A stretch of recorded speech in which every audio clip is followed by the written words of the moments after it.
Guys, welcome back. ये कहानी है एक बस ड्राइवर की जिसका नाम राजवीर था। राजवीर हरियाणा का रहने वाला था, लेकिन वो दिल्ली में बस चलाने का काम किया करता था। उसकी पूरी फैमिली हरियाणा में रहती थी, लेकिन वो दिल्ली में एक किराए का कमरा लेकर रहा करता था। राजवीर बहुत ही ईमानदार इंसान था और साथ में बहुत ही मेहनती भी। राजवीर अपना काम बहुत ही मेहनत और लगन से किया करता था। जो भी इंसान राजवीर से मिला करता था वो राजवीर की बहुत ज़्यादा तारीफ़ किया करता था। सभी का कहना था कि राजवीर बहुत ही अच्छा इंसान है। फिर एक रोज़ राजवीर के साथ कुछ ऐसा हुआ।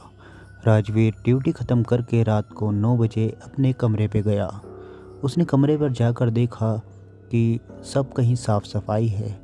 उसके कपड़े जो वो नीचे फेंक कर गया था वो भी तह करे हुए रखे हैं। यानी कमरे का जो भी काम राजवीर आने के बाद किया करता था वो सारा काम हो चुका था। राजवीर ने चारों तरफ निगाहें दौड़ाईं और उसने सोचा कि ये सब तो मैं बहुत ज़्यादा गंदगी छोड़ कर गया था। मेरे कपड़े भी नीचे पड़े हुए थे, ये सब तह करके किसने रखे। फिर राजवीर ने सोचा शायद मैं ये सब करके गया हूँगा और मुझे ध्यान नहीं होगा। राजवीर खाना होटल पे ही खाता था, इसलिए आते ही वो अपने बेड पर सो गया। अगले दिन फिर से राजवीर ड्यूटी पर जाने के लिए फटाफट तैयार होने लगा और अपने कपड़े वपड़े सब कुछ इधर उधर फेंक कर बिस्तर उल्टा सिल्टा छोड़कर ऐसे ही चला गया। फिर जब अगले दिन राजवीर काम पे से फिर से अपने रूम पर आया तो उसने आकर फिर से देखा कि उसका बिस्तर एकदम सही बिछा हुआ है और उसके कपड़े दोबारा से तह करे हुए अलमारी में रखे हुए हैं और उसके घर में चारों तरफ साफ़ सफाई नज़र आ रही है। 2 से 3 दिन तक राजवीर ये सब कुछ देखता रहा। उसके बाद उसने अपने मकान मालिक से ये बात बताई। उसके मालिक ने कहा, ये तो अच्छी बात है कि तुम्हारी साफ़ सफाई खुद ब खुद हो जा रही है। और वो हंसने लगा, कहने लगा, भला अगर मैं ये कहूँ कि इस कमरे में कोई भूत है तो वो भी तो अच्छा भूत है, आपकी अच्छाई के लिए ही काम कर रहा है। राजवीर ने कहा, वो सब तो ठीक है, लेकिन फिर भी आजकल मुझे कमरे में डर सा लगता है। उसके मकान मालिक ने इन बातों को ज़्यादा सीरियस नहीं लिया और वो वहाँ से चलता बना। उसके बाद अगले दिन राजवीर ने अपने काम की छुट्टी कर ली और वो अपने कमरे पर ही सब कुछ इधर उधर फेंक करके बाहर आकर बैठा रहा और उसने सोचा कि देखता हूँ छुप करके कि कौन आता है जो सारी साफ़ सफाई करके चला जाता है। राजवीर 2 से 3 घंटे तक छुपकर बैठकर देखता रहा, लेकिन उसके कमरे में कोई भी अंदर नहीं गया। हार तक के राजवीर जब अपने कमरे के अंदर गया तो उसने देखा कमरे के अंदर साफ़ सफाई हो चुकी है। ये सब देखकर राजवीर चौंक गया कि कमरे के अंदर तो कोई भी नहीं आया, फिर ये सब किसने किया। फिर उसके अगले दिन राजवीर ने फिर से उसी तरीके से सारे कपड़े फेंक दिए, बिस्तर उल्टा सुल्टा कर दिया और वह अंदर ही एक कुर्सी लेकर बैठ गया। कुछ देर के बाद एक लड़की राजवीर को धुंधली धुंधली नज़र आई। वो लड़की पूरे सफ़ेद कपड़ों में थी। राजवीर वहीं बैठा हुआ था, लेकिन वो लड़की बिल्कुल राजवीर को इग्नोर कर रही थी।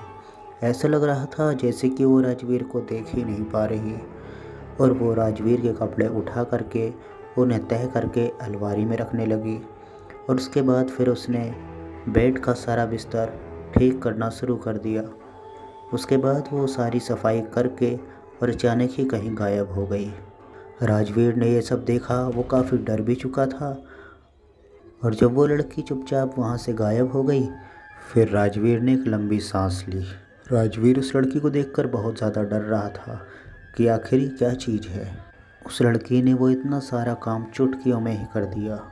अगले दिन राजवीर ने अपना मोबाइल फ़ोन का कैमरा ऑन करके मोबाइल को उसी रूम में लगा दिया ताकि उस लड़की की वीडियो बन जाए। लेकिन 2 से 3 घंटे के बाद जब राजवीर कमरे में गया तो उसने देखा कि काम तो सारा हो चुका है, लेकिन उसके मोबाइल में कोई भी वीडियो नहीं रिकॉर्ड हुई है।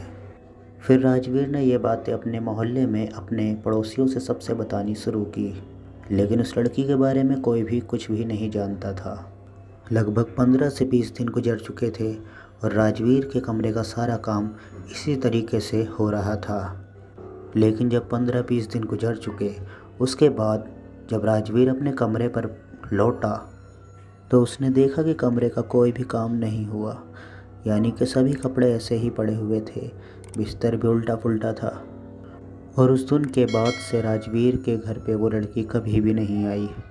लेकिन राजवीर हमेशा ही ये बात सोचता रहता था, आखिर वो कौन थी और ये सब क्या हो रहा था। ये सब कुछ राजवीर की सोच से परे था। और कहानी यहीं पे समाप्त हो जाती है। Thanks for watching. Bye bye.